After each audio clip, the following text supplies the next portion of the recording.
करना चाहेंगे दर्शकों के लिए? मेरा नाम सलाउद्दीन है। सलाउद्दीन जी, आज जो रैली निकली है, पद यात्रा शुरू हुई आपके श्री राम कॉलोनी से चौहानपुर पट्टी सभापुर तक जगह है, इसका क्या उद्देश्य था?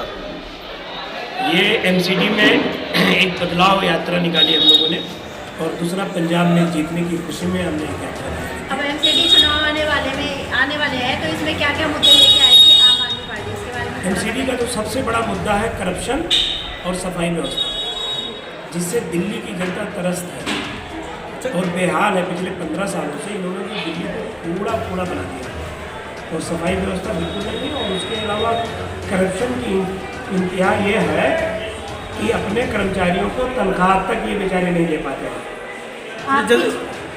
एक रूल है कि जो मकान है वो नक्शे नहीं मिलते हैं और फिर उसके बाद में अवैध वसूली की तरह से मकान बनते हैं, इसको क्या रूल है?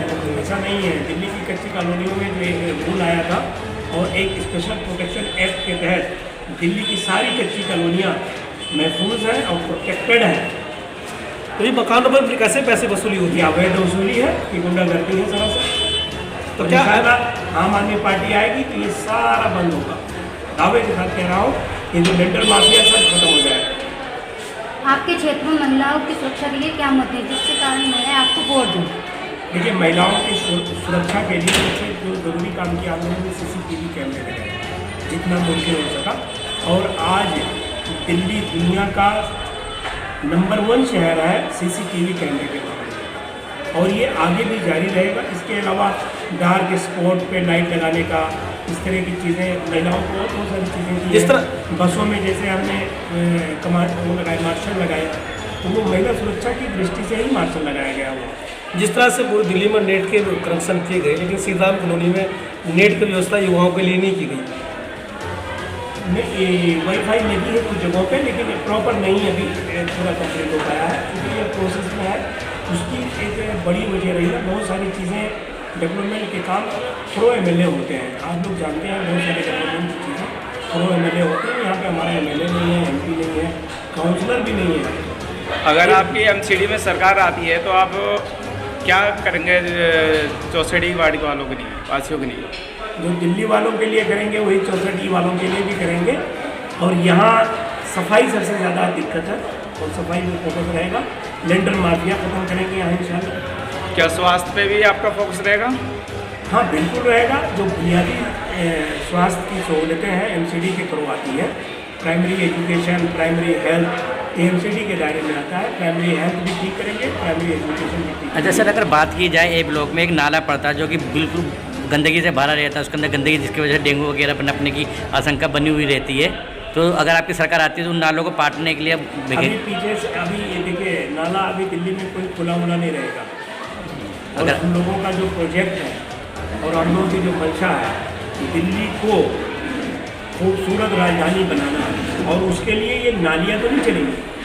अगर खूबसूरत राजधानी बनाना है तो आपको सीवरेज व्यवस्था अच्छी करनी पड़ेगी, और इंशाल्लाह हम उस पर काम कर रहे हैं। एक प्रोजेक्ट तैयार हो रहा है। अभी पीछे आप लोगों ने सत्येंद्र जैन को सुना होगा, तो उन्होंने कहा गंदा पानी अब गंगा में नहीं जाएगा, सारा पानी सीवर के थ्रू, सीवर जो इनके सीवरेज ट्रीटमेंट प्लांट लगे हुए जाएगा और साफ़ करने के बाद वो पानी।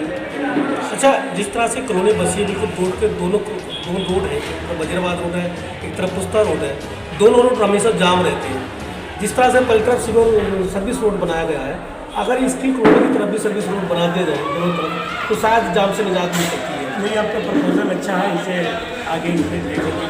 उससे Shri Ram colony ward number 64E में ना तो कोई जच्चा बच्चा केंद्र, ना ही कोई पार्क बनाया गया है, तो अगर आपकी सरकार आती है तो आप इसमें कुछ करेंगे नगर निगम? 4 चीज़ें मेरे एजेंडे में है।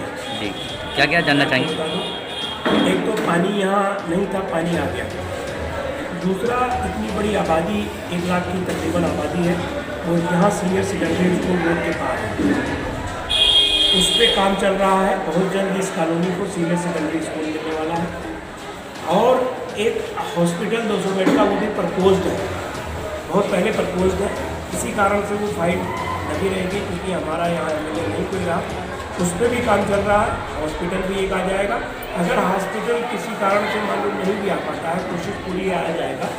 MCD में अगर हम आए तो यहाँ बच्चा केंद्र जरूर खुलवाऊँगा, ये वादा है। अच्छा, एक और सवाल था, कि यहाँ हाइड्रेशन तार के ऊपर एक लोग पूरा नीचे आ जाता है और कई कॉलोनियों में बिजली का हाइड्रेशन तार को नीचे ज़मीन में कर देना है। ये प्रक्रिया यहाँ पे चल रही है और हाई टेंशन दिल्ली से हाई टेंशन को मुक्त किया जा रहा है और वो प्रक्रिया चल रही है। तो सारे सेंट्रल गवर्नमेंट का प्रोजेक्ट है जो ये अपना पावर ग्रिड है वो कर रही है और हटाने का काम चल रहा है। अंडरग्राउंड केबल डालने का भी काम हो रहा है। जैसे हम लोगों पे हट रहा है, अभी देखा होगा पीछे आपने जमुना में भी कुछ जा रहा है। सर पंजाब चुनाव का असर दिल्ली नगर निगम चुनाव में पड़ेगा, क्या लगता है आपको? जी हमारा तो उत्साह बढ़ा हुआ है और लोग तो पहले से थके हुए थे। पंजाब चुनाव से हमारी एनर्जी दुगनी हो गई है और लोगों को ये पता हो गया है कि दिल्ली में बीजेपी को अगर कोई हरा सकता है तो केजरीवाल ही हरा सकता है। Thank you.